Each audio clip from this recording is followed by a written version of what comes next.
بولو یہ ان کی کتاب سے بول رہا ہوں یا کسی بریلی کی کتاب سے؟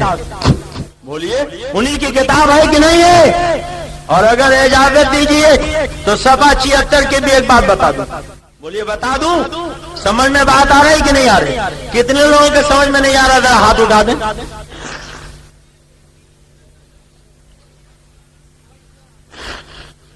آپ لوگوں کے سمجھ میں نہیں آ رہا؟ تو دیکھیے یہی کتاب تذکرۃ الرشید ہے اور صفحہ ہے 76. کون سا صفحہ ہے؟ دیکھیے لکھا جب بغاوت و فساد کا قصہ شروع ہوا اور رحم دل گورنمنٹ کی حکومت نے انگریز کو کیا لکھا؟ رحم دل.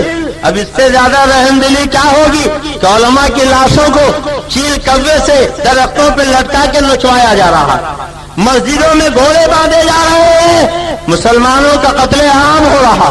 بہادر شاہ ظفر کے ناشتے کے لیے ان کے بیٹوں کا سر پیش کیا جا رہا ہے. علامہ کفایت علی شہید کو مراد آباد میں تختے دار پہ چڑھایا جا رہا ہے. اشفاق اللہ خان کو پھانسی فیض آباد میں دی جا رہی تھی اور حضرت علامہ فضل خیر آبادی کو جزیرے انڈمان بھیجا جا رہا. مگر یہ علماء دیوبند کیا کہتے ہیں کہ رحم دل گورنمنٹ کی حکومت نے دوبارہ غلبہ پایا. اب بولیے اس سے زیادہ رحم دلی کچھ ہوگی؟ یہ رحم دلی ہے یا ظلم و تشدد؟ لکھتے باغیوں کی سرکوبی شروع کی تو جن بزدل مرسلوں کو سوائے اس کے اپنی رہائی کا کوئی چارہ نہ تھا، جھوٹی سچی تہمتوں اور مخبری کے پیشے سے سرکاری خیر خواہ اپنے کو ظاہر کرے، انہوں نے اپنا رنگ جمایا اور ان گوشہ نشین حضرات پر بھی بغاوت کا الزام لگایا. یہ مخبری کی کہ تھانہ کے فساد میں اصل و اصول یہی لوگ تھے اور شاملی کی تحصیل پر حملہ کرنے والا یہی گروہ تھا.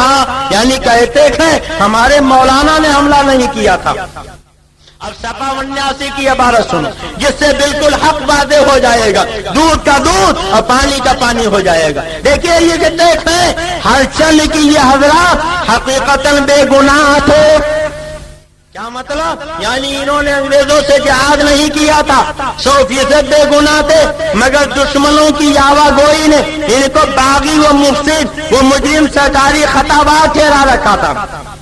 اس لیے گرفتاری کی تلاش تھی مگر حق تعالیٰ کی حفاظت برسر تھی، اس لیے کوئی آنچ نہ آئی. اور جیسا کہ آپ حضرات اپنی مہربان سرکار کے دلی خیر خواہ تھے. بولیے اب کچھ ڈھکا چھپا رہ گیا؟ بولیے کچھ رہ گیا؟ اب ان سے کہو کہ کتنی بڑی تہمت اپنے دیوبندی مولویوں پہ تم باندھتے ہو. کہتے ہو جنگ آزادی میں علماء دیوبند کا حصہ، علماء دیوبند کی قربانی، اور کتاب کہہ رہی ہے کہ یہ لوگ تو اپنی مہربان سرکار کے دلی خیر خواہ تھے. بولو جو خیر خواہ ہوگا وہ لڑائی کرے گا، بولو جنگ کرے گا. اور لکھتے ہیں خالی خیر خواہ نہیں تھے، تعزیز یعنی زندگی بھر خیر خواہ یہ ثابت رہے.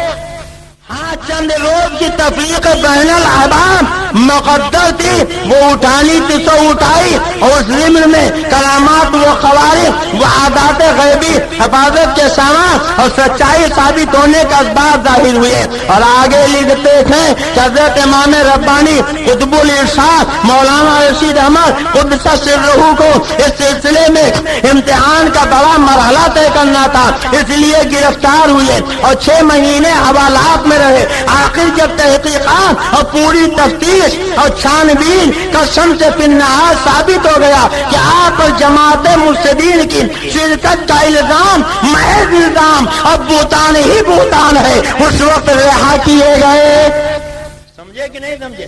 کچھ لوگوں نے کہا نہیں یہ لوگ بھی مجاہدین آزادی کے ساتھ، انہوں نے بھی انگریزوں کی مخالفت کی ہے، فتوی جہاد دیا تو پکڑ لیے گئے، 6 مہینہ جیل میں بند رہے. اور آخر جب تحقیق ہوئی تو کہتے ہیں تحقیق کے بعد سب الزام ثابت ہوا، بہتان ثابت ہوا اور وہ رہا کر دیے گئے اور بخیر و عافیت وطن معلوم کو واپس آ گئے. انگریز گورنمنٹ کو جب تحقیق ہوئی تو پتا چلا یہ تو ہمارے ایجنٹ ہیں، یہ ہمارے مخبر ہیں، یہ ہمارے تنخواہ دار ہیں، ان کو تو بلا وجہ گرفتار کیا گیا. ایک طرف علامہ ہے جو تختے دار پہ کھڑے ہیں اور کا فتوا دیا ہے، جان لینا چاہے تو لے لو، مجھے جزیرے انڈمان بھیجنا چاہے تو بھیجو، پھانسی کا پنکھا گلے میں ڈالنا چاہے تو ڈالو۔ اور دوسری طرف یہ ہے کہتے ارے تحقیق کر لو، میں نے جب کبھی انگریز کی مخالفت نہیں کی ہے تو تمہاری گرفتاری سے کیا ہوتا ہے، ہم کو تو رہا ہو ہی جانا ہے۔ اور پھر دنیا نے دیکھا کہ یہ رہا ہو گئے اور جو الزام تھا وہ الزام رہا، وہ اب پتا چلا یہ علماء دیوبند ہے جنہوں نے انگریزوں کی مخبری کی ہے، انگریزوں کی ایجنٹی کی ہے، انگریزوں سے تنخواہ لیا ہے، انگریزوں کی حمایت میں مجاہدین سے جنگیں کی ہے، انگریزوں کے خلاف انہوں نے کبھی تلوار نہیں اٹھائی۔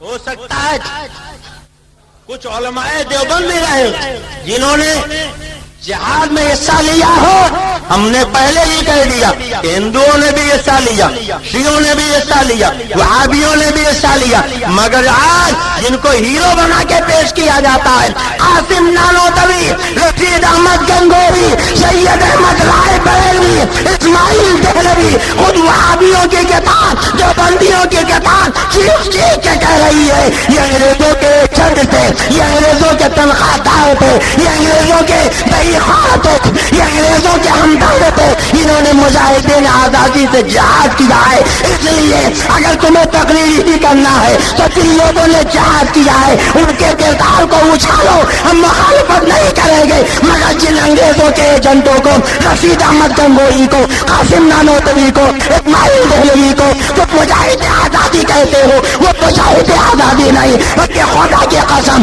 وہ تو انگریزوں کے ایجنٹ تھے، انگریزوں کے تنخواہ دار تھے، انگریزوں کے بے اقرار تھے، انگریزوں کے حامی۔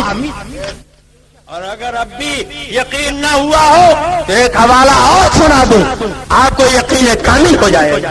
بولیے سنا دوں؟ سننا چاہتے کہ نہیں سننا چاہتے؟ یہی کتاب ہے اور صفحہ ہے 80۔ کون سا صفحہ ہے؟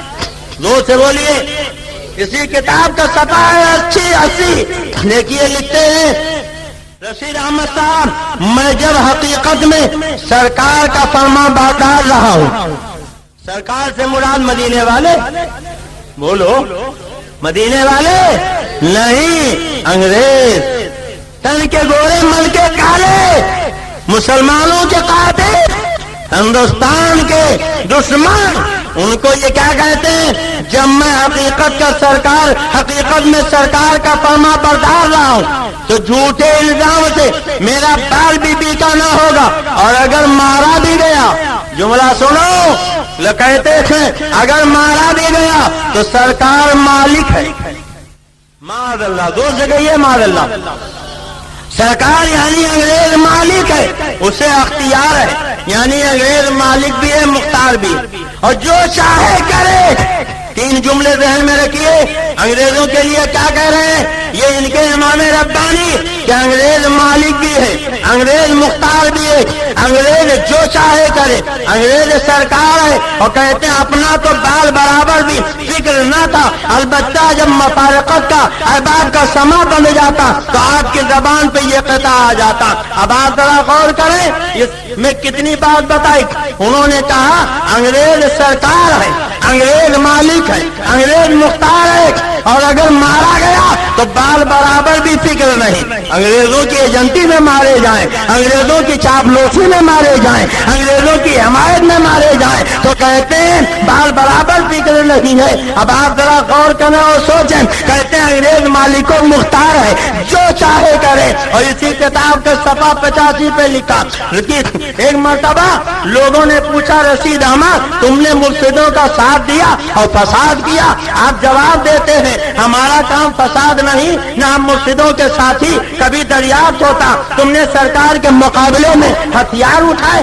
آپ اپنی تصویر کی طرف اشارہ کرتے، ہمارا فرماتے ہمارا ہتھیار تو یہ ہے، کبھی حاکم دھمکاتا ہم تم کو پوری سزا دیں گے، انگریز کہتا ہم تم کو سزا دیں گے، آپ فرماتے کیا مذائقہ ہے مگر تحقیق کر کے، یعنی سیاں بہے کوتوال تو پھر ڈر کاہے کا۔ انگریز کہتا تھا تم فسادی ہو، کہتے تھے ہم فسادی نہیں ہیں، کہتے تھے تم نے سرکار کے مقابلے میں ہتھیار اٹھایا، کہا کبھی نہیں، کہا تمہیں سزا دیں گے، کہا کوئی مذائقہ نہیں مگر تحقیق کر کے، یعنی جانتے تھے جب تحقیق کریں گے تو پتا چلے گا ہم انگریزوں کے مخالف نہیں مقبر ہے، ہم انگریزوں کے باغی نہیں دوست ہیں، ہم انگریزوں کے دشمن نہیں حمایتی ہے، ہم انگریزوں کے بڑی خواہ ہیں، اور اگر تحقیق کریں گے تو ہماری وفاداری ثابت ہوگی۔ اس لیے چاہے جتنا تحقیق کرو ہمیں غم کس بات کا ہے؟ علامہ فضل حق تو دریائے علامہ فضل حق تو کالا پانی کے سزا برداشت کرتے ہیں،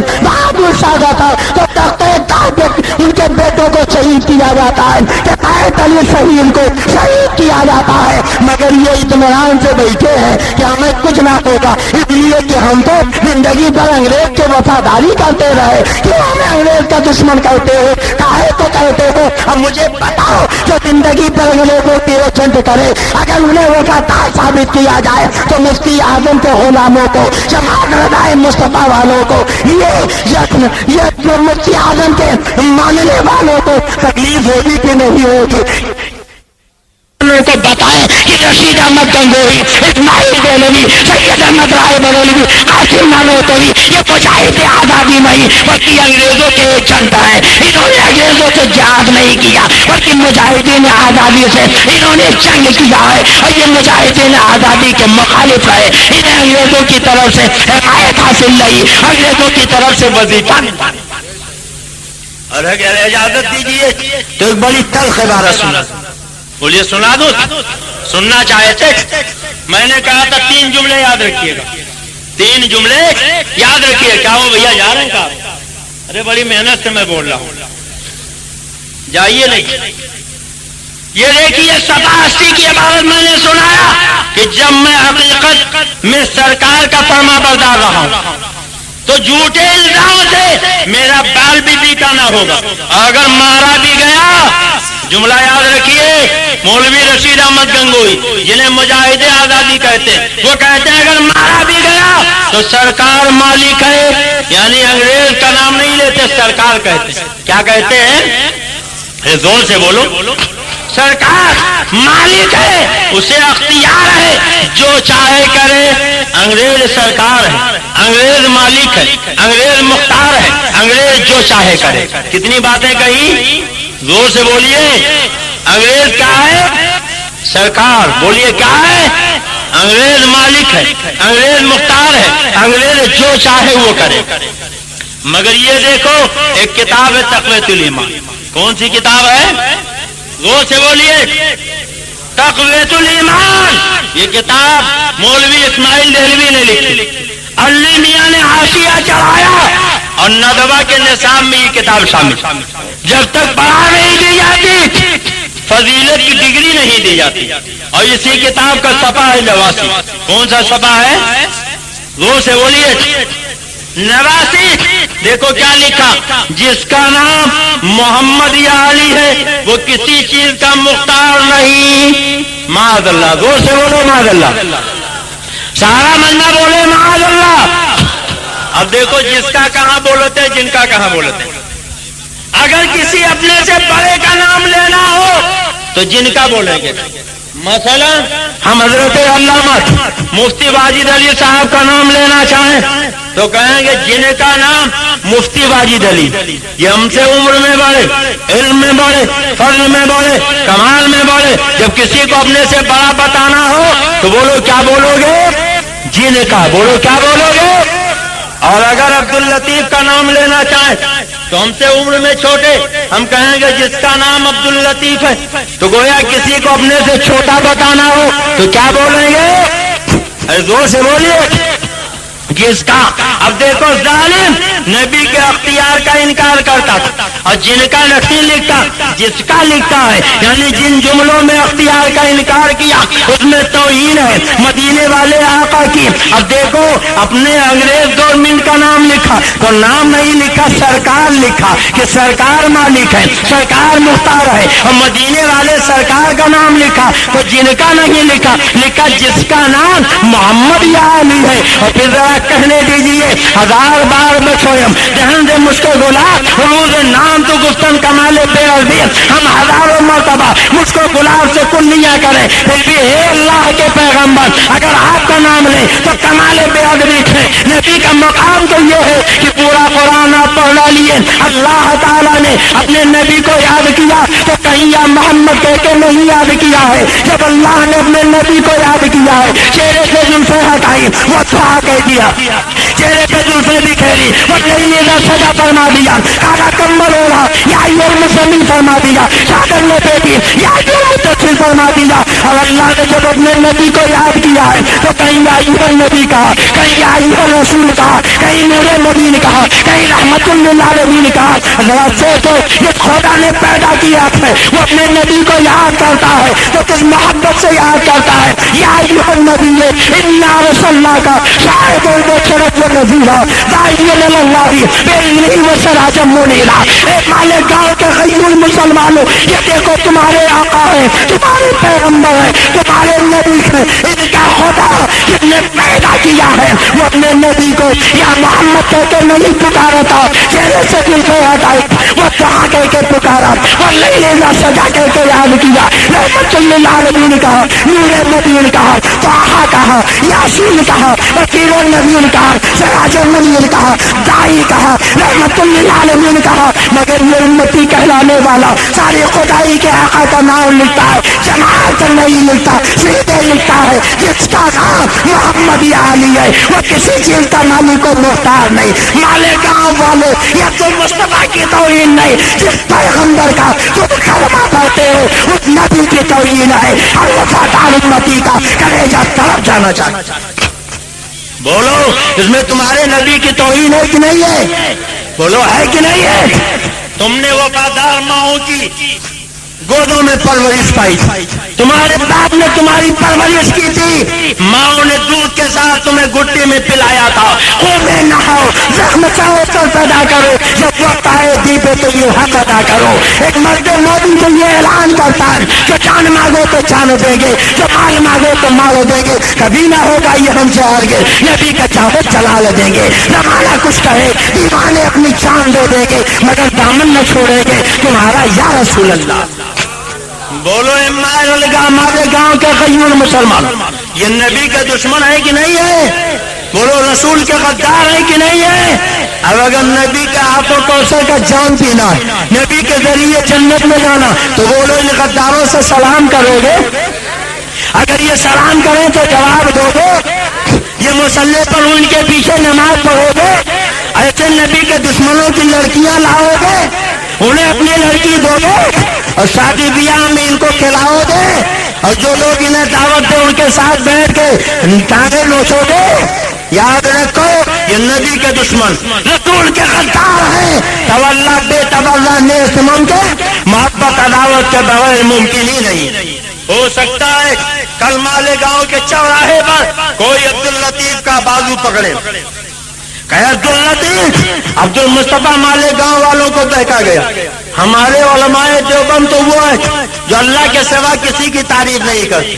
تو میں کہوں گا اس دھوکے میں نہ رہیے گا یہی کتاب تقویت الایمان ہے ٹائٹل پہ آپ دیکھ اپنے مولانا کا نام لکھا تو لکھتے ہیں مجاہد اسلام عالم ربانی مولانا شاہ اسماعیل شہید رحمت اللہ علیہ حضرت مولانا سید ابو الحسن علی ندوی حضرت کلیجے پہ ہاتھ رکھ کے سوچو اپنے مولانا کا نام لکھا تو کتاب ایک ہی ہے مجاہد اسلام بھی لکھ رہے عالم ربانی بھی لکھ رہے مولانا شاہ بھی لکھ رہے سعید رحمت اللہ علیہ بھی لکھ رہے حضرت مولانا سید بھی لکھ رہے اور خدا کے محبوب کا نام لکھا طٰہٰ و یاسین کا نام لکھا مزمل و مدثر کا نام لکھا بشیر و نذیر کا نام لکھا نور مبین کا نام لکھا محبوب رب العالمین کا نام لکھا تو جماعت نہیں لکھا سیدھے لکھ دیا جس کا نام محمد یا علی تھے وہ کسی چیز کا مختار نہیں بولو پہلے گاؤں کے مسلمانوں اس سے بڑی گستاخی کچھ ہو سکتی ہے بولو ہو سکتی ہے اب دیکھو یہ کتاب ہے تذکرۃ الرشید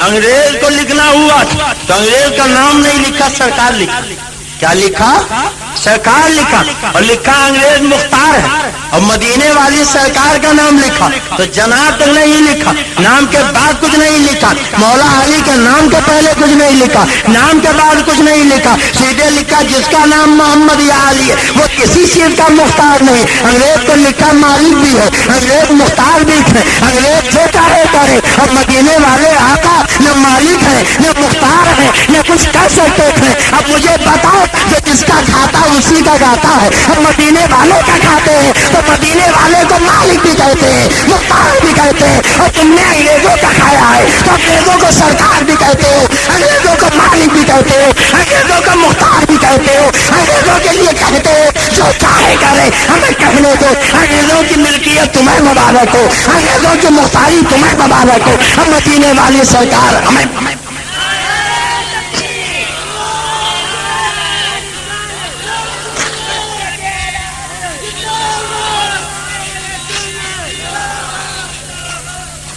اس کی نعرہ آپ لگاتے. ارے مجاہدین آزادی کا تذکرہ آپ سن لیں, آپ کو تو پورے جذبہ جہان میں سرشار ہو کے نعرہ لگانا چاہیے. یا رسول اللہ کے نعرہ سے ہم کو پیار ہے, یا رسول اللہ کے نعرہ سے ہم کو پیار ہے, اور جس نے یہ نعرہ لگایا اس کا بیڑا, زور سے بولو اس کا بیڑا.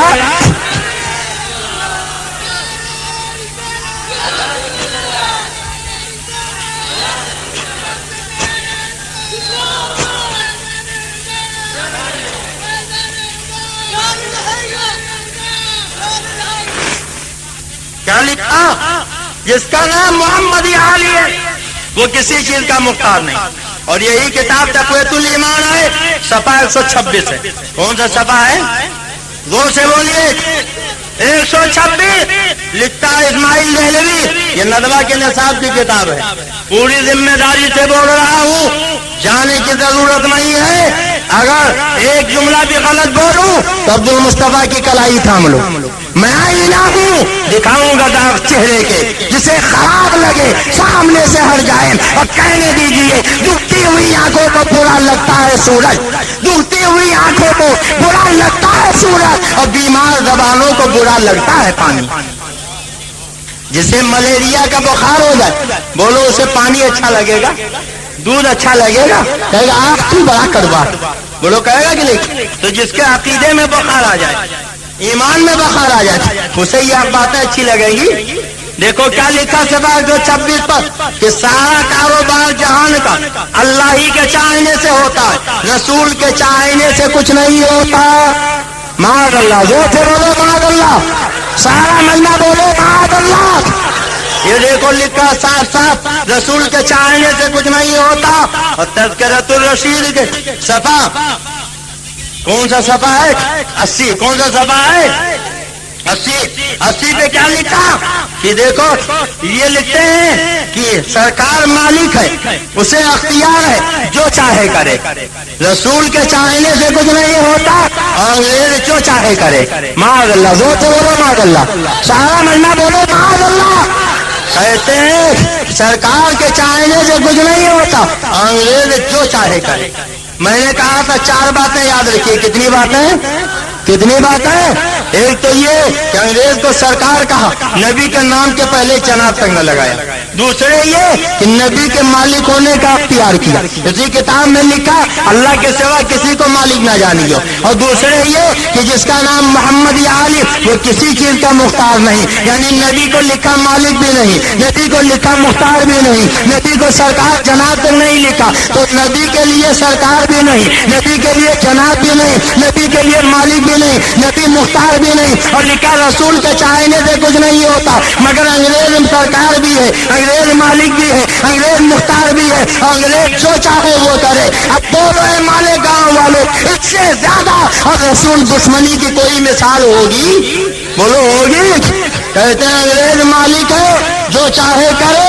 انگریز کو تو یہ اختیار, وہ چاہے سیاہ کرے یا سفید, چاہے وہ زندہ رکھے یا مارے, تو انگریز تو مالک بھی ہے مختار بھی ہے. اور مدینے والے آقا کو کوئی اختیار نہیں, صاف صاف لکھ دیا رسول کے چاہنے سے کچھ نہیں ہوتا. ہمیں کہنے دیجیے, ہمارا عقیدہ تو یہ ہے, ہمارے امام نے ہم کو مسئلہ یہ دیا کہ ہمارے نبی وہ چاہتے ہی نہیں جو خدا نہ چاہے. ارے کہہ دو سبحان اللہ. تم کہتے ہو سارا کاروبار جہان کا اللہ ہی کے چاہنے سے ہوتا، رسول کے چاہنے سے کچھ نہیں ہوتا. اور اعلیٰ حضرت کہتے ہیں کہ ہمارے رسول وہ چاہتے ہی نہیں جو خدا نہ چاہے. نبی تو وہی چاہتے ہیں جو خدا چاہتا ہے، اور خدا وہی چاہتا ہے جو اس کا مصطفیٰ چاہتا ہے.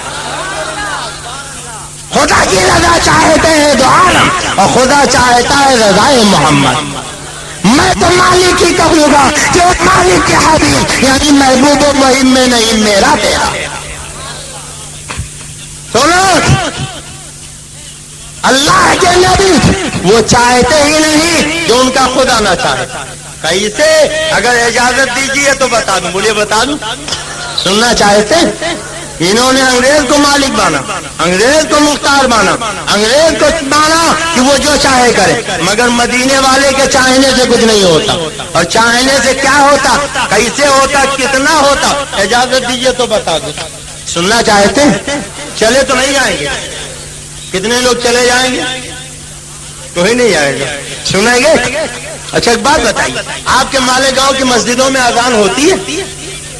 سنیے آپ نے، فجر سے پہلے اذان ہوتی ہے، ظہر اثر مغرب عشاء سے پہلے. ارے بولیے ہوتی ہے کہ نہیں ہوتی؟ بولو ہوتی ہے کہ نہیں؟ سنیوں کے مسجدوں میں بھی، وہابیوں کے مسجدوں میں بھی.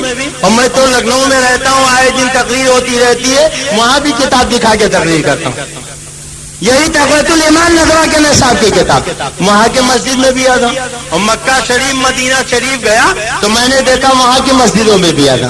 دبئی 4 مرتبہ تقریر کے لیے گیا، الحمدللہ وہاں بھی دیکھا کہ نماز سے پہلے اذان. بولو ہوتی ہے کہ نہیں؟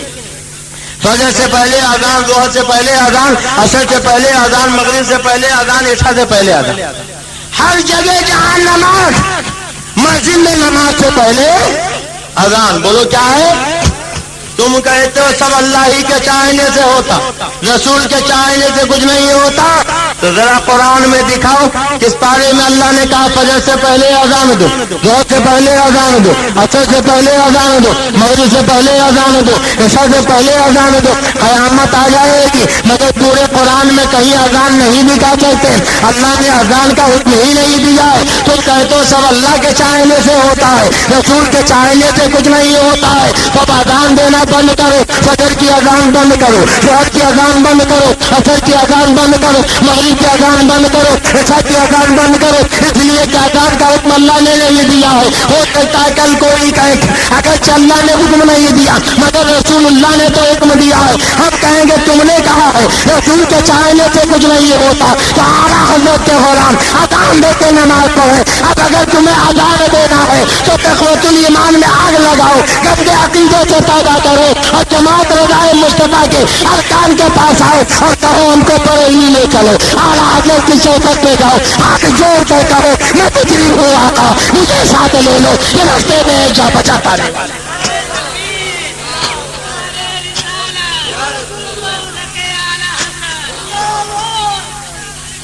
اگر اذان دینا ہے تو اپنے گندے عقیدے سے توبہ کرنا پڑے گا، تقویت الایمان میں آگ لگانی پڑے گی، اعلیٰ حضرت کا مسئلہ قبول کرنا پڑے گا.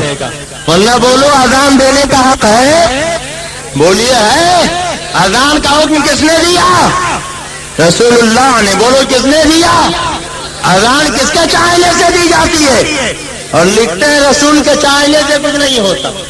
اور ایک بات بتائیے، نماز آپ پڑھتے ہو؟ بولیے پڑھتے ہو؟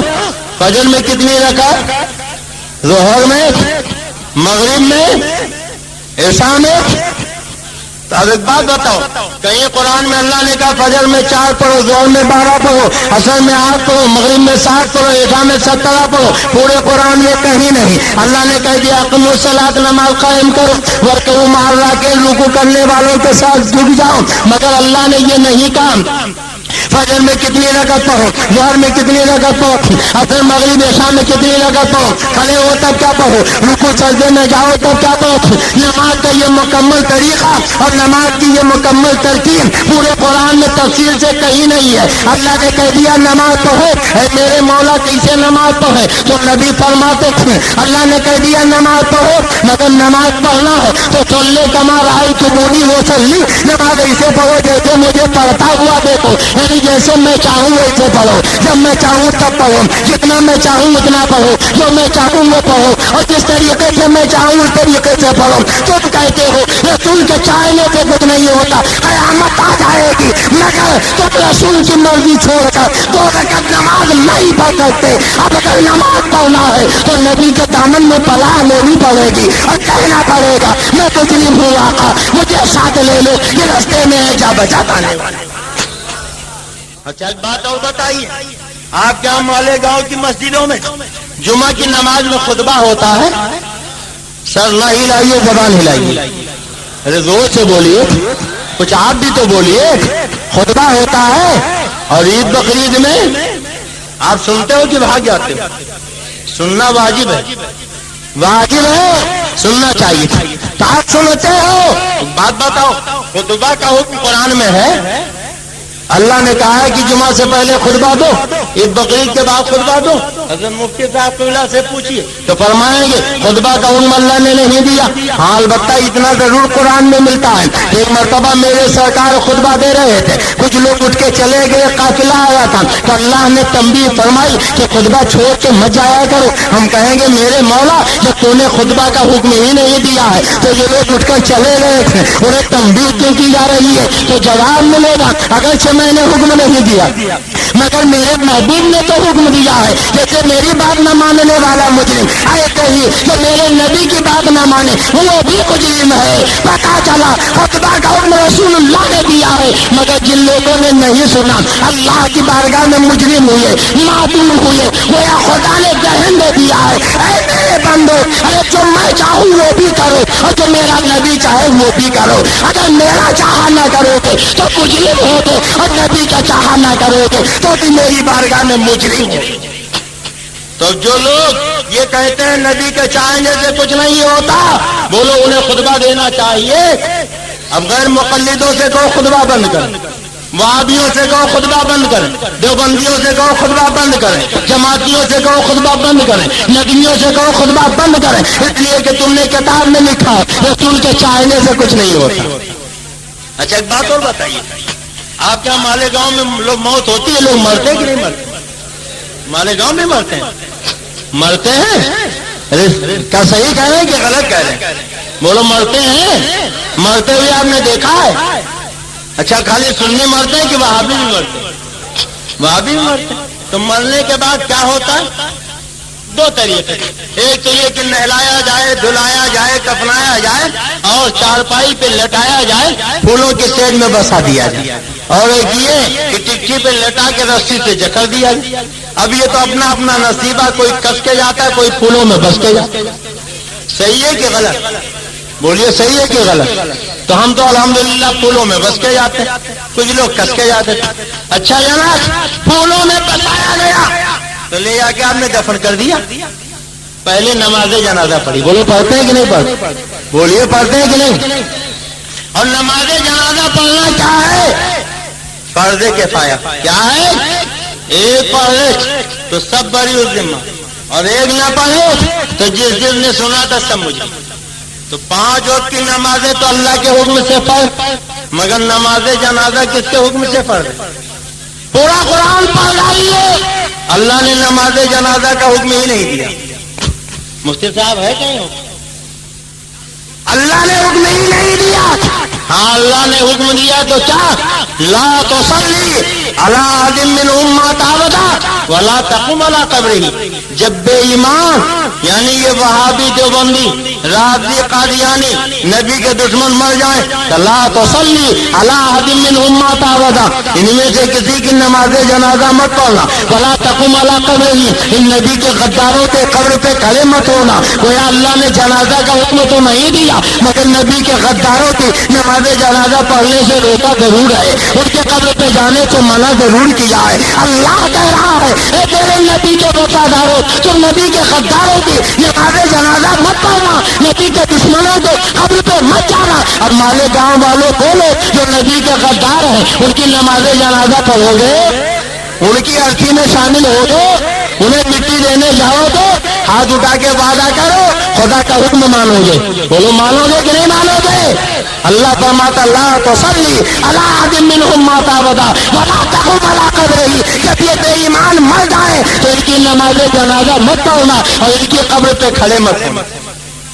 تو جنازے کی نماز کا حکم کس نے دیا؟ بولو کس نے دیا؟ رسول اللہ نے. کس نے دیا؟ ارے زور سے بولو. آپ کا تو عقیدہ آپ کیوں نہیں بولتے؟ ارے سانپ انہیں سونگے جن کا عقیدہ نہیں. سر وہ جھکائیں جن کے پاس دلیل نہیں. آپ کو تو آپ کے اعلیٰ حضرت نے دلائل کے انبار دے دیے. سر جھکا کے وہ بیٹھتا ہے جو مجرم ہوتا. آپ تو مجرم نہیں بادشاہ ہو. سر جھکا کے مت بیٹھو, سر اٹھا کے بیٹھو. آہستہ مت بولو, زور سے بولو. بولو جنازہ کا حکم کس نے دیا؟ زور سے بولو کس نے دیا؟ اچھا یہ کہتے ہیں رسول کے چاہنے سے کچھ نہیں ہوتا. تو جب رسول نے نماز جنازہ کا حکم دیا تو بولو انہیں نماز جنازہ پڑھنے کا حق ہے؟ بولیے ہے. اب ان سے کہو اپنے مردوں کو نہلاؤ, چٹھی پہ لٹاؤ, رسی سے جکڑو, ہرے کرشنا ہرے رام کہتے ہوئے لے جا کے یا تو جلا دو یا دریا میں تیرا دو.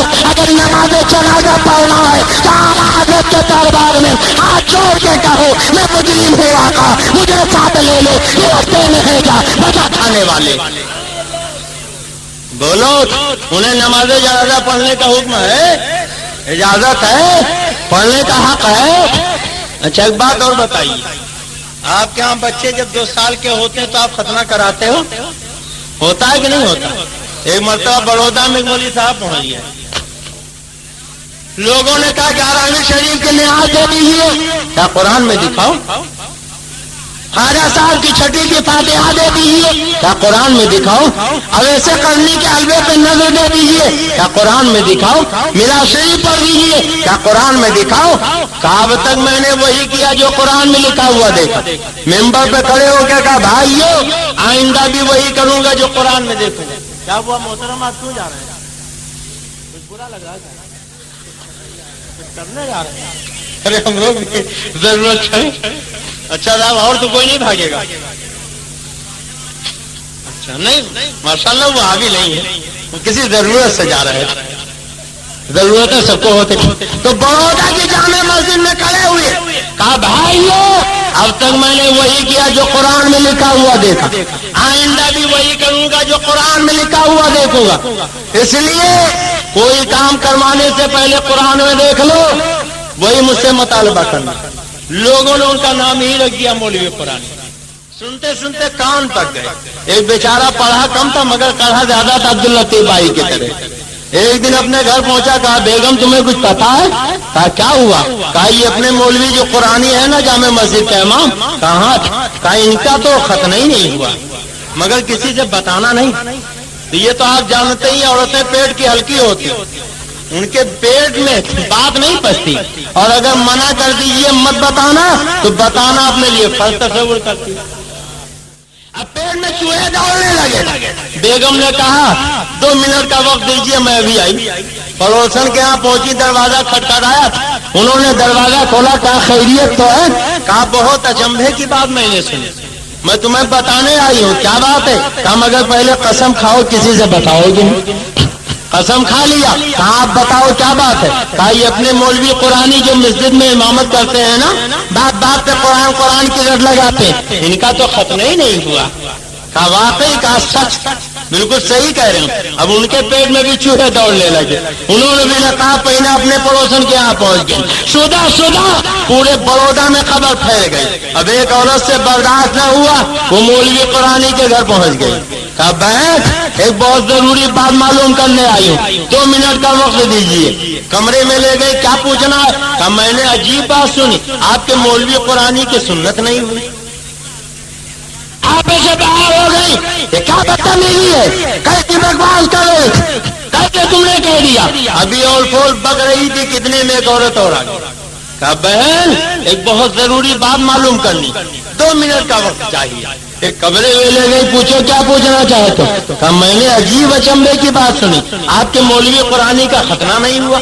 اب تو پارا اور چڑھ گیا اور بگڑنے لگی. اتنے میں تیسری عورت آ گئی. اب تیسرے کے بعد چوتھی آ گئی. چوتھی کے بعد پانچویں آ گئی. اب مولوی قرآنی کی بیوی غصے میں بھری ہوئی مولوی قرآنی کے پاس پہنچی. یہ سب کیا بدتمیزی ہے, کیسی بکواس کر رہی ہو, کیسے تم نے یہ سب کیا ہو رہا ہے؟ تو مولوی قرآنی نے کہا, کس نے کہا؟ اب پتا نہیں. اچھا ٹھہرو میں ابھی پتا لگاتا ہوں. وہ گھر سے نکلے, سوٹا ہاتھ میں لیا اور ٹہلتے ٹہلتے عبداللطیف بھائی کے گھر پہنچ گئے.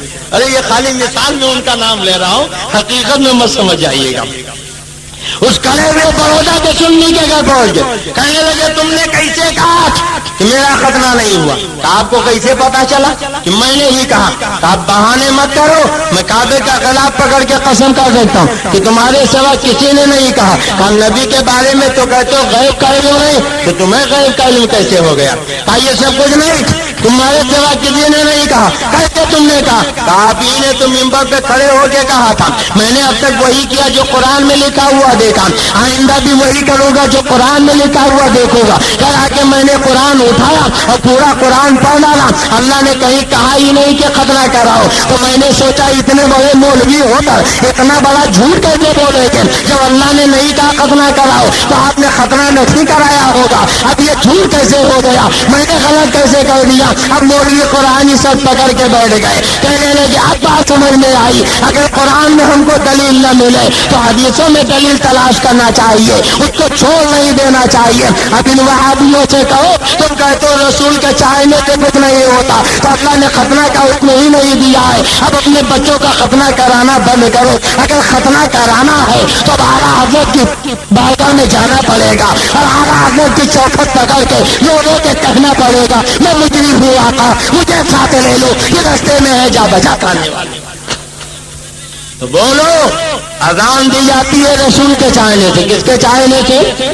نماز کا مکمل طریقہ رسول نے دیا, خطبہ کا حکم اللہ کے نبی نے دیا, نماز جنازہ کا حکم اللہ کے نبی نے دیا, ختنہ کا حکم اللہ کے نبی نے دیا. اب جن کا یہ عقیدہ ہے کہ رسول کے چاہنے سے کچھ نہیں ہوتا, انہیں چاہیے اپنی مسجدوں میں اذان بند کریں, نماز پڑھنا بند کریں, اذان خطبہ دینا بند کریں, ختنہ کرانا بند کریں, نماز جنازہ پڑھنا بند کریں. اور اگر نہیں بند کرنا ہے تو تقویت الایمان کو ہمارے گاؤں کے چوراہے پر رکھ کے آگ لگاتے اور یہ اعلان کر دیں ہم تقویت الایمان کو چلاتے ہیں, گندے عقیدے سے توبہ کرتے ہیں, کفری باتوں سے رجوع کا توبہ کرتے ہیں اور اعلیٰ حضرت کا مسئلہ قبول کرتے ہیں, اور یہ اعلان کر دیں میں مجرم ہوں آقا, مجھے ساتھ لے لو, یہ رستے میں ہے جا بجا کرنے والے. مالک بھی ہے, مختار بھی ہے, جو چاہے کرے, اور رسول کے چاہنے سے کچھ نہیں ہوتا. معاذ اللہ, جو بولو معاذ اللہ.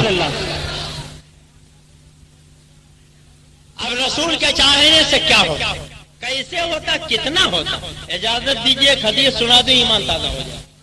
سننا چاہتے خصائص کبریٰ علامہ جلال الدین سیوطی فرماتے ہیں جنگ تبوک کے موقع پہ کھانا ختم ہو گیا, صحابہ بھوک سے پریشان بارگاہ مصطفیٰ میں پہنچے, یا رسول اللہ بھوک لگی.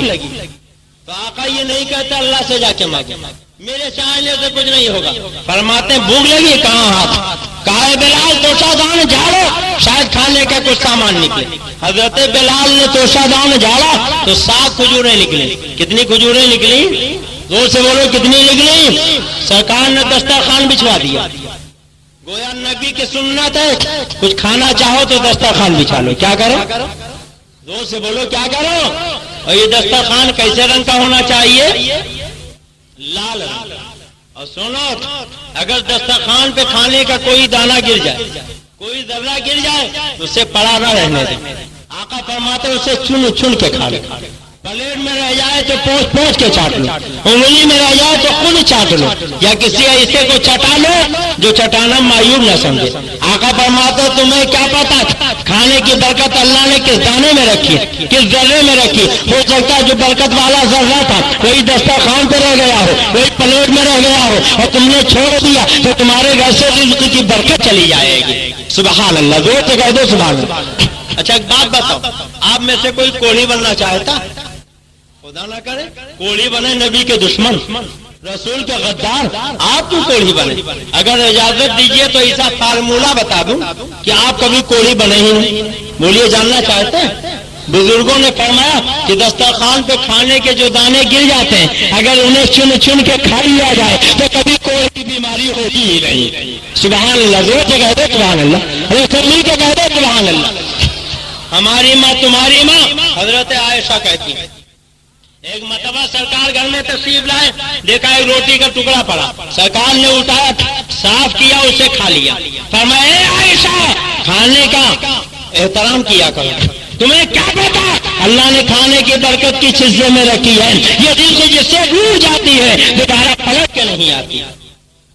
میرے عزیزوں اب میں آپ کو بتاؤں شریعت کا مسئلہ ہے. کسی کے دسترخوان پہ جاؤ تو اگر پیالے میں سالن بچ جائے جب تک میزبان اجازت نہ دے اسے پی نہیں سکتے, اس لیے کہ ہو سکتا میزبان نے تھوڑا سالن بنایا ہو, آپ پی لیں تو بعد میں کھانے والوں کو سوکھا چاول کھانا پڑے, سوکھی روٹی کھانا پڑے اور میزبان کو رسوائی کا سامنا کرنا پڑے. اسلام کسی کو رسوا دیکھنا گوارا نہیں کرتا, اس لیے شریعت کا قانون یہ ہے اگر کسی کے دسترخوان پہ کھانا ہے تو خود کھاؤ, کسی دوسرے کو نہیں بٹھا سکتے, جو سالن بچ جائے اسے پی نہیں سکتے. مگر آج ہوتا کیا, جب دعوت ولیمہ میں ہم جاتے ہیں تو جب دسترخوان پہ بیٹھتے ہیں جیسے ہی قورمے کی خواب آتی ہے تو اپنے سامنے کھینچ لیتے ہیں ساری اچھی اچھی بوٹیاں اپنی پلیٹ میں, اور جب خالی ہڈی رہ گئی تو عبد اللطیف بھائی کی طرف بڑھا دیا, بھائی جان آپ بھی لیجیے, آپ تو کچھ لے ہی نہیں رہے. جب بریانی آئی تو منہ کی ساری ٹانگیں اپنے پلیٹ میں, اور جب خالی ہڈی رہ گئی تو بڑے محبت سے کہا صوفی صاحب آپ بھی لیجیے, آپ تو کچھ لے ہی نہیں رہے. بولیے ہوتا ہے کہ نہیں؟ ارے جب شور بات آپ بغیر اجازت نہیں پی سکتے تو ساری ٹانگیں اور ساری بوٹیاں آپ اپنی پلیٹ میں رکھ سکتے ہیں. جتنا کھانے کا معمول ہے اتنا ہی رکھنا چاہیے, زیادہ نہیں رکھنا چاہیے. اور آج سب سے بڑا معزز وہ سمجھا جاتا جو اپنے دسترخوان پہ زیادہ مقدار میں بوٹیاں پھینکے, آدھا نوچ کے کھاتے اور آدھا پھینک دیتے ہیں. اللہ فرماتا کلو واشربوا ولا تسرفوا, کھاؤ پیو مگر فضول خرچی مت کرو. کھاؤ پیو مگر فضول خرچی مت کرو. اب مجھے آپ بتاؤ کہ جو یہ دسترخوان پہ بوٹیاں پھینکی جاتی, یہ چاول پھینکا جاتا, کباب پھینکا جاتا, شیرمال پھینکا جاتا, یہ فضول خرچی ہے کہ نہیں؟ بولو ہے کہ نہیں؟ حرام ہے حرام. اور یہ حرام کام کرنے والے جہنم میں جلائے جا سکتے ہیں. اس لیے اپنے نرم و نازک جسموں کو جہنم کی آگ سے بچاؤ. میں یہ کر رہا تھا, اللہ کے نبی نے بلال سے فرمایا تو شادان جھاڑو, انہوں نے جھاڑا, کتنی کھجوریں نکلی بھول گیا, کتنی نکلی. اور یہ بائیں والے بھی سن رہے کہ نہیں سن رہے, کتنی کھجوریں نکلی آپ لوگ بھی بول دیجیے کتنی نکلی. اب کیا کریں بیچارے منتظمین نے بیٹھنے کا انتظام ہی نہیں کیا تو کھڑے ہو کے سن رہے. بھائی جن کا جتنا انتظام تھا انہوں نے کر دیا, معاف کیجئے گا, مگر بڑی محبت سے لوگ سن رہے ہیں اس لیے جی چاہتا ہے سناتا جاؤں. تو کتنی کھجوریں نکلی سرکار نے سامنے رکھوایا, اس پہ ہاتھ رکھا اور کچھ پڑھا. سبحان اللہ, زور سے کہہ دو سبحان اللہ, زور سے کہہ دو سبحان اللہ. سامنے رکھا پڑھا. آج وہابی کیا کہتا ہے, غوث پاک کی نیاز حرام, خواجہ صاحب کی چھٹی حرام, حلوہ حرام. ہم نے پوچھا کیوں حرام, کا سامنے رکھ کے پڑھا جاتا ہے اور جو چیز سامنے رکھ کے پڑھی جائے وہ حرام ہو جاتی ہے. بولو آپ نے سنا کہ نہیں سنا؟ ارے بولیے سنا کہ نہیں سنا؟ اچھا ایک بات بتاؤ, اگر سامنے رکھ کے پڑھنے سے چیز حرام ہو جاتی ہے تو جب ان کے ابا مرے تھے تو ان کی نماز جنازہ سامنے رکھ کے پڑھی تھی کہ پیچھے؟ ارے بولیے کہاں رکھ کے پڑھتے ہیں؟ بولیے کہاں رکھ کے پڑھتے ہیں؟ تو اگر سامنے رکھ کے پڑھنے سے غوث کی نیاز حرام ہو گئی, خواجہ کا تبرک حرام ہو گیا, امام حسین کا کھچڑا حرام ہو گیا, تو تمہارے ابا کیا ہو گئے؟ بولیے کیا ہو گئے؟ میں نہیں کہتا, آپ ہی بول رہے, بولو کیا ہو گئے؟ کہتے ہیں حضرت کی عبد المصطفیٰ جہاں جاتا گالی بکتا. میں نے کہا کیا گالی بکتا ہوں؟ کہا خبیث کہتے ہیں، مردود کہتے ہیں، شیطان کہتے ہیں، یہ گالی نہیں؟ تو میں نے کہا اچھا آپ قرآن پڑھتے ہیں؟ کہا پڑھتا ہوں۔ میں نے کہا کیا پڑھتے ہیں؟ کہا جب قرآن اٹھاتا ہوں تو پہلے پڑھتا ہوں اعوذ باللہ من الشیطان الرجیم، پھر پڑھتا ہوں بسم اللہ الرحمن الرحیم۔ میں نے کہا ترجمہ کیا ہے؟ کہا اللہ کی پناہ مانگتا ہوں میں شیطان مردود سے۔ تو میں نے کہا یہی میں نے ممبر پہ کہہ دیا تھا، تو تم نے کہا گالی بک رہے ہو، اب تم بتاؤ قرآن پڑھ رہے ہو کہ گالی بک رہے ہو؟ ارے اگر شیطان کہنا گالی، مردود کہنا گالی، رجیم کہنا گالی، تو تم نے تو ابھی بسم اللہ الرحمن الرحیم پڑھ کر اللہ کو رحمان الرحیم بھی نہیں کہا، پہلے یہ شیطان مردود کہہ رہے۔ میرا خدا چاہتا یہ ہے کہ میرا قرآن بعد میں پڑھنا، پہلے میرے نبی کے دشمن کو شیطان کہہ دینا، مردود و رجیم کہہ دینا۔ میرا خدا چاہتا یہ ہے کہ اللہ بے تبرہ نیست ممکن، محبت عدالت کے بغیر ممکن ہی نہیں۔ کہتے ہیں صاحب یہ ممبر رسول ہے، ممبر کا کچھ احترام ہونا چاہیے، آپ لوگ کوئی احترام نہیں کرتے۔ میں نے کہا کیا احترام؟ کہا خبیث مردود شیطان کہتے ہیں یہ احترام ہے؟ تو میں نے کہا اچھا نماز پڑھتے ہو تو کیا پڑھتے ہو؟ اعوذ باللہ من الشیطان الرجیم، پھر بسم اللہ الرحمن الرحیم، پھر الحمدللہ رب العالمین۔ میں نے کہا ارے پہلے تم نے نماز میں نیت باندھی ہے تو نبی کے دشمن کو شیطان اور مردود کہہ کے گالی بک دی، میرا خدا نے یہ ذہن دے دیا کہ بسم اللہ پڑھ کے مجھ کو رحمان الرحیم بعد میں کہنا، الحمد شریف پڑھ کے میری حمد و ثنا بعد میں بیان کرنا، پہلے میرے نبی کے دشمن کو شیطان کہہ دینا، میرے نبی کے دشمن کو رجیم کہہ دینا۔ جب نبی کے دشمن کو برا کہہ دو گے، شیطان و مردود کہہ دو گے، تب رحمان کہو گے میں قبول کروں گا، رحیم کرو گے میں قبول کروں گا، حمد و ثنا بیان کرو گے قبول کروں گا۔ اور اگر نبی کے دشمن کو برا نہ کہا تو میں سب قبول کر دوں گا۔ اگر اپنی عبادت قبول کروانا ہے تو پہلے نبی کے دشمن کو برا کرو۔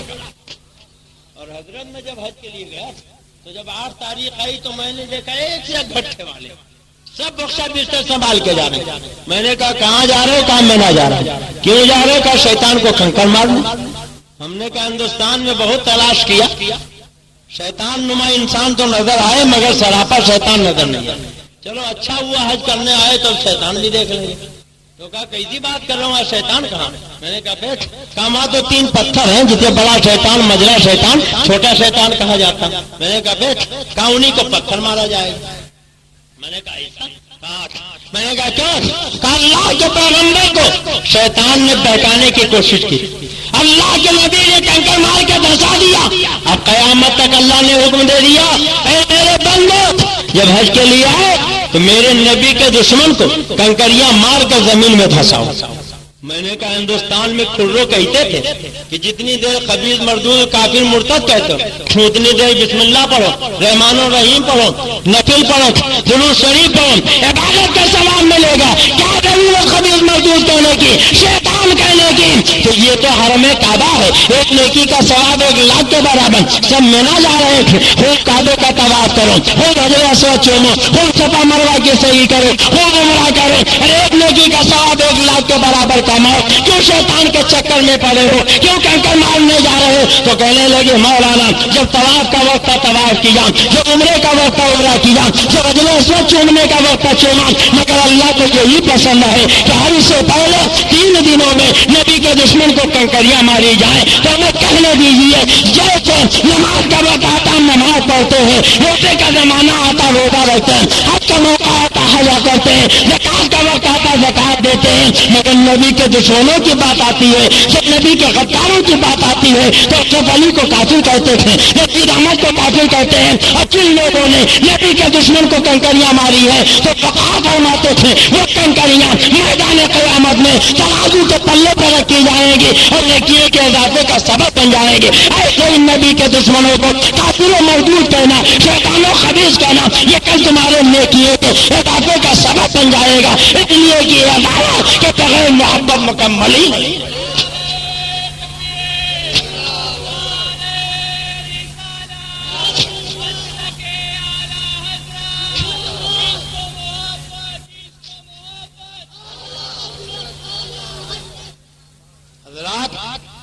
پرچے پہ پرچہ آ رہا ہے، عنوان پہ عنوان ملتا جا رہا ہے اور بات بڑھتی چلی جا رہی ہے۔ کہتے کیا ہے؟ کسی کو برا نہیں کہنا چاہیے، صحیح کہتے ہیں اللہ تعالیٰ اپنے بندوں کے چھپاتا، ہم بھی کہتے ہیں چھپاتا۔ سلسلے قادریہ رضویہ کے امام حضرت سیدی سختی رحمت اللہ علیہ چلے جا رہے، دیکھا ایک شراب کے نشے میں دودھ پڑا اللہ اللہ اللہ کہہ رہا تھا، اٹھا کے بیٹھایا، کلی کرائی، چلے گئے۔ جب اسے ہوش آیا تو پوچھا، اے لوگوں، میں تو شراب کے نشے میں تھا، میرا منہ کس نے دھلایا، کلی کس نے کرائی؟ کہا تمہیں نہیں معلوم، سری سختی نے تیرا منہ دھلایا، اللہ کے ولی نے تیرا منہ پاک کیا۔ کہاں پوچھا؟ اتنے بڑے ولی نے میرا منہ پاک کیا، اب شراب کو کبھی ہونٹوں سے نہیں لگاؤں گا، توبہ کر لیا۔ اور جب رات کا پچھلا پہر آیا تو تہجد کی نماز پڑھنے مسجد میں پہنچ گئے۔ مسجد میں پہنچے، حضرت سری سختی بھی پہنچے، دیکھا تو عرض کیا، میرے مولا یہ تو شرابی تھا، نمازی کیسے بن گیا؟ جواب ملا ہے سری سختی، تمہاری خیرت کو گوارا نہ ہوا کہ ناپاک منہ سے میرا پاک نام لے، تو میری محبت کو گوارا نہ ہوا کہ جس کا منہ تم نے پاک کر دیا دوبارہ کبھی ناپاک ہو۔ تم نے میری محبت میں اس کا منہ پاک کیا تھا، میں نے تمہاری محبت میں اس کا دل پاک کر دیا۔ حضرت سری سختی رحمت اللہ علیہ اب اس شرابی کی طرف متوجہ ہوئے، میاں تم تو شرابی تو نمازی کیسے بن گئے؟ اس نے کہا، حضور والا جب میرے خدا نے آپ کو سب کچھ بتا دیا تو آپ مجھ سے کیوں پوچھ رہے ہیں؟ زور سے کہہ دو سبحان اللہ، سب مل کے کہہ دو سبحان اللہ۔ کتنا کریم ہے وہ مولا، شرابی تھا، ابھی توبہ کیا اور اللہ نے اس مرضی پہ فائز کر دیا کہ ایک ولی اور خدا میں جو راز و نیاز ہو رہا اسے پتا چلا۔ کیسا رحیم ہے وہ مولا، کیسا کریم ہے وہ مولا۔ یاد کیجیے حضرت موسیٰ کا زمانہ، قحط پڑ گیا، بارش نہیں ہو رہی، لوگ پیاسے تڑپ رہے، اللہ کے پیغمبر کی بارگاہ میں لوگ آئے، آپ دعا کیجیے اب بارہ کا نزول ہو جائے۔ 70,000 آدمیوں کو لے کر حضرت موسیٰ دعا کے لیے نکلے، دعا کی، بارش نہیں ہوئی، عرض کیا مولا بارش کیوں نہیں ہوتی؟ جواب ملا ہے موسیٰ تمہارے اس مجمع میں ایک ایسا پاپی ہے جو 40 سال سے گناہوں کے ذریعے میرا مقابلہ کر رہا ہے، تم اس کو محفل سے نکال دو، ابھی تمہاری دعا قبول ہوگی، بارش نازل ہو جائے گی۔ عرض کیا میرے مولا مجمع 70,000 کا، پاپی ایک ہے، ہم پہچانے کیسے؟ جواب ملا پہچاننے کی ضرورت نہیں، تم آواز دے دو، وہ خود بخود محفل سے چلا جائے گا۔ عرض کیا میرے معبود 70,000 کے مجمع تک میری آواز پہنچے گی کیسے؟ جواب ملا ہے موسیٰ آواز دینا تمہارا کام، آواز پہنچانا میرا کام، تم اپنا کام کرو میں اپنا کام کروں گا۔ حضرت موسیٰ نے کہا، اے پاپی تو 40 سال سے گناہوں کے ذریعے خدا کا مقابلہ کر رہا، تیرے گناہوں کی نحوست سے اللہ نے بارش روک دی، میں پھر سے نکل رہا تاکہ بارش نازل ہو جائے۔ سب نے سنا، اس پاپی نے بھی سنا، آگے دیکھا، پیچھے دیکھا، دائیں دیکھا، بائیں دیکھا، شاید کوئی نکل رہا تھا، کوئی نہیں نکل رہا تھا۔ سمجھ گیا ہو نہ ہو وہ پاپی میں ہی ہوں، لاؤ میں پھر سے نکل جاؤں تاکہ اللہ دعا قبول کر لے اور بارش نازل ہو جائے۔ مگر جیسے ہی نکلنا چاہا، بڑے میاں کو جگائیے، بڑی مستی سے 1000 سے زائد کلومیٹر کا سفر کر کے میں آیا اور نیند آپ کو آ رہی، ہماری طرف دیکھیے جائے، عمر کا تقاضا ہے، ایک سے 7 سے زیادہ بوڑھے لوگ یہاں جاگ رہے ہیں، بلکہ بوڑھوں میں جوانی آ گئی اور آپ سو رہے ہیں۔ اللہ کے پیغمبر حضرت موسیٰ نے کہا مولا کوئی تو نکلا نہیں، اس پاپی نے جب سنا تو اس نے کہا میرے مولا آج اگر تم میری لاج رکھے تو سچے دل سے توبہ کرتا ہوں، کبھی تیری نافرمانی نہیں کروں گا۔ اتنا کہنا تھا کہ صاف و شفاف آسمان پہ بادل چھایا، بارش شروع ہوئی اور پوری زمین جل تھل ہو گئی۔ حضرت موسیٰ نے کہا مولا ابھی تو محفل سے کوئی نکلا بھی نہیں، بارش کیسے ہو گئی؟ جواب ملا ہے موسیٰ جس کی وجہ سے بارش رکی تھی اسی کی دعا سے تو بارش ہو گئی۔ میرے مولا یہ کیسے؟ کہا جب تک پاپ کر رہا تھا میں نے بارش روک دی تھی اور جب توبہ کیا میں نے بارش نازل کر دی۔ کتنا کریم ہے وہ مولا، کیسا رحیم ہے وہ مولا۔ حضرت موسیٰ نے کہا مولا ذرا ہم پہچان تو لیں وہ پاپی کون ہے جو 40 سال سے گناہوں کے ذریعے تیرا مقابلہ کر رہا تھا؟ تو ندائی کہ موسیٰ جب پاپ کر رہا تھا 40 سال سے گناہ کر رہا تھا، ایک لمحے کے لیے توبہ کیا، میں نے اس کی لاج رکھی، بارش نازل کر دیا، میں نے اس کو رسوا نہ کیا، تو توبہ کر چکا ہے، اب میں اسے رسوا کیسے کروں گا؟ کتنا کریم ہے وہ مولا، کیسا رحیم ہے وہ مولا، کس قدر ستار ہے وہ مولا، اپنے بندوں کا ایک چھپاتا، بولو چھپاتا کہ نہیں چھپاتا؟ سب کے ایک چھپاتا ہے، مگر یاد رکھو عرب کا ایک گنڈا تھا جسے دنیا ولید ابن مغیرہ کے نام سے یاد کرتی، ایک مرتبہ اس نے ہمارے تمہارے آقا کو مجنو کہہ دیا، معاذ اللہ، زور سے بولو معاذ اللہ۔ اور جب اس نے مجنو کہا تو اللہ کی غیرت کو جلا لایا، سورہ نون والقلم نازل کیا، ایک نہیں 10 عیب گنائے۔ بولو کتنے عیب گنائے؟ ارے زور سے بولو، کتنے عیب گنائے؟ گویا قرآن سے ہمیں اللہ کی سنت معلوم ہو گئی، سب کے عیب چھپاؤ مگر جو نبی کی گستاخی کرے اس کے عیب چھپاؤ نہیں۔ اگر ایک برائی کرے تو کم سے کم کتنی برائی کرو؟ 10۔ بولو کتنی کرو؟ 10۔ ایک مرتبہ نہیں، قیامت تک۔ اشرف علی تھانوی کا قول مولوی زکریا نے تبلیغی نصاب میں لکھا کہ جیسے حدیث سے یہ معلوم ہوا کہ نبی کے شان عرفہ میں جو ایک مرتبہ گستاخی کرے، حدیث میں معلوم ہوا نبی کی بارگاہ میں ایک مرتبہ درود بھیجے 10 رحمتیں نازل ہوتی۔ ایسے ہی قرآن سے معلوم ہوا جو نبی کے شان میں ایک گستاخی کرے اللہ کی جانب سے اس پہ 10 لعنتیں ہوتی۔ کتنی لعنتیں؟ اور 10ویں لعنت کیا تھی؟ کہ اتلم بعد ذالک ذنیب، اے محبوب جس نے آپ کو مجنو کا اس کی اصل میں خطا۔ اور یہ ترجمہ تو اعلیٰ حضرت نے کیا۔ اگر آپ اجازت دیجئے تو اشرف علی تھانوی کا ترجمہ بتا دوں۔ بولیے بتا دوں؟ تبلیغی نصاب میں تھانوی کا ترجمہ مولوی زکریا نے کیا، یہ حرام زادہ ہے۔ کیا ہے؟ حرام زادہ۔ حضرت مفتی صاحب میں نے لغت اٹھا کے دیکھا تو لغت میں حرام زادہ کے معنی شریر کے ہوتے ہیں، مگر انہوں نے اس پہ حاشیہ چڑھایا کہ یہ آیت ولید ابن مغیرہ کے حق میں نازل ہوئی جو زنا کے نطفے سے تھا۔ اب بتاؤ مالے گاؤں والوں کہ جو زنا کے نطفے سے ہوگا وہ حرامی ہوگا کہ حلالی؟ ارے زور سے بولیے، بولیے کیا ہوگا؟ حرامی۔ قرآن کہتا اے محبوب، مجھے زکام نے بہت پریشان کر ڈالا مگر آپ محبت سے سن رہے ہیں اس لیے دل چاہتا کچھ بہت ہے آپ کو بتا دوں۔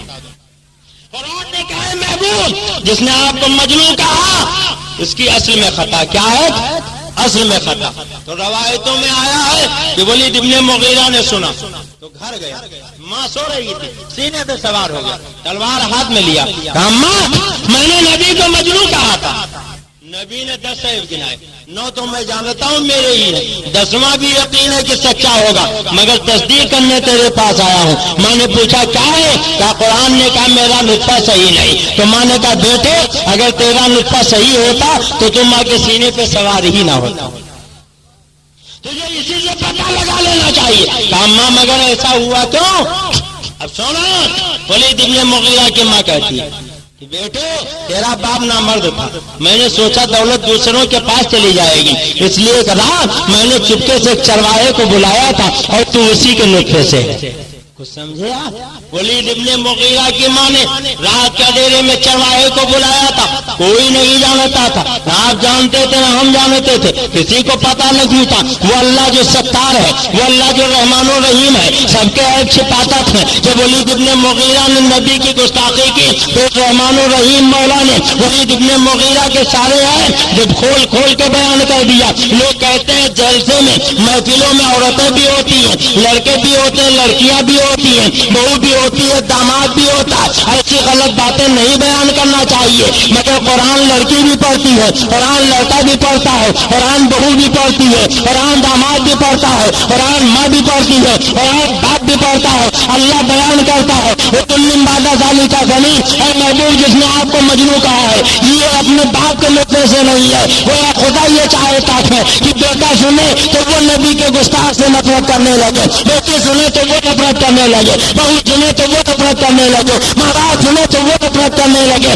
اور جو لوگ یہ کہتے تھے نبی کے کسی کو برا نہیں کرنا چاہیے، میں اس سے پوچھنا چاہتا ہوں کہ آپ قرآن نہیں پڑھتے ہو؟ ارے ضرور قرآن پڑھتے ہو، پورے سال آپ قرآن نہ پڑھو مگر جب رمضان کا مہینہ آئے گا دن بھر روزہ رہنے کے بعد تراویح کی نماز پڑھنے کھڑے ہوتے تو یہ دیکھو مسجد کی محراب ہے، ایک امام کھڑا ہوا تھا۔ اگر امام نے یہ سوچا کہ زاہد میں نبی کے دشمن کو حرامی کہا گیا، ہم اگر پڑھیں گے تو ہمارے گاؤں والے کہیں گے وہ مسجد میں گالی بک رہا، لاؤ جاؤ چھوڑو تو سارے حافظ لقما دیں گے حافظ صاحب یہ زاہد میں نبی کے دشمن کے نطفے کی برائی بیان کی گئی ہے، آپ پڑھیے ورنہ قرآن مکمل نہیں ہوگا۔ اب ہمیں کہنے دیجیے دن بھر روزہ رہنے کے بعد مسجد کی محراب میں نماز کی نیت میں نماز کی حالت میں نیت 5 کا امام کھڑا ہے اور نبی کے دشمن کو اتلم بادہ ذالی کا زمین کہہ کر حرامی کہہ رہا ہے، اور یہ کہانی نہیں خدا کی عبادت ہو رہی ہے، وہ خدا نے ذہن دے دیا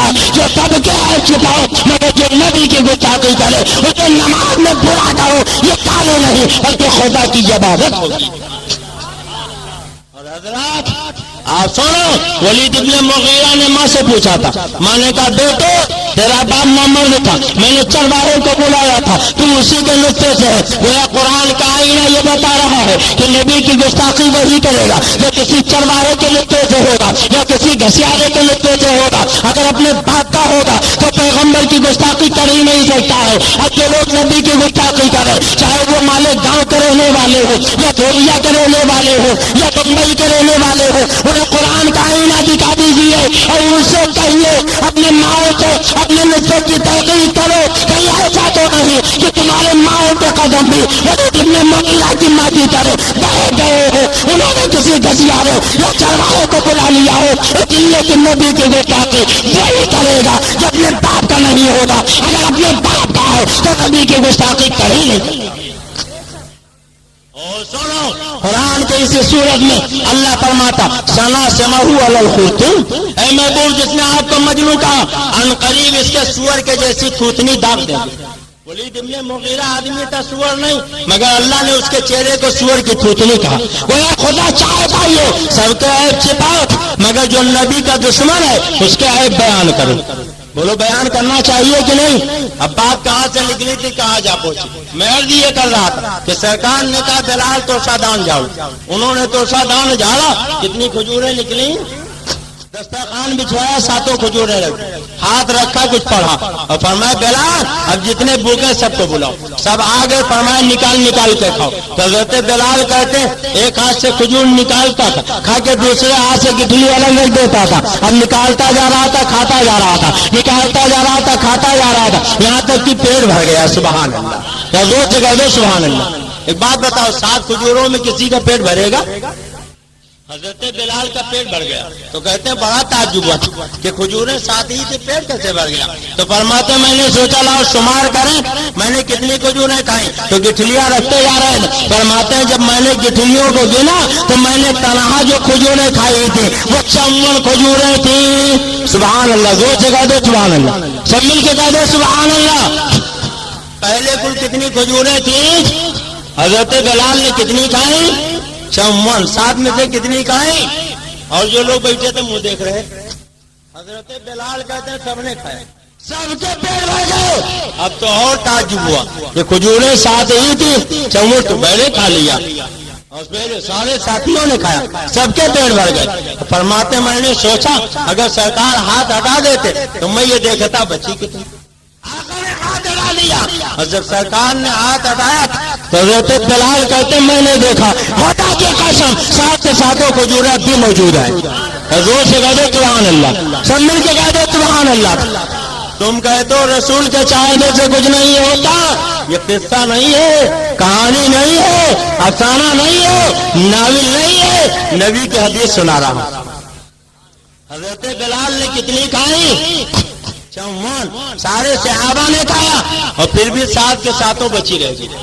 آقا فرماتے بلال یہ کھجوروں کو سنبھال کے رکھ لو، خرچ مت کرنا، سنبھال کے رکھنا پھر کام آئے۔ رکھ لیا، پھر دوسرے دن آیا آقا بھوک لگی، فرمایا کھجوریں کیا ہوئے گا سرکار رکھی، کہا لاؤ، پھر لے کے آئے، پھر ہاتھ رکھا کچھ پڑھا، کہا کھاؤ۔ حضرت بلال کہتے دوسرے دن کھانے والے 10 تھے، کتنے تھے اور کھجوریں کتنی؟ فرماتے نکال نکال کے کھایا، پھر سب کے پیٹ بھر گئے۔ پھر آقا نے ہاتھ ہٹایا تو دیکھا 7 کے 7 موجود ہیں۔ یہ کہانی نہیں، قصہ نہیں، حدیث سنا رہا ہوں۔ اسی طرح آقا روز کھلاتے رہے اور روایتوں میں آیا ہوا ہے کہ سب سیلاب آسودہ ہوتے رہے، اور جب مدینہ قریب آیا تو سرکار نے ایک بچے کو بلایا، وہ 7 کھجوریں دے دی، وہ مسکرا کے کھاتا چلا گیا۔ آقا فرماتے بلال مجھے شرم آتی ہے، ورنہ ان 7 کھجوروں کو مدینہ لے جاتا اور پورے مدینے والوں کو ان 7 کھجوروں میں آسودہ کر دے گا۔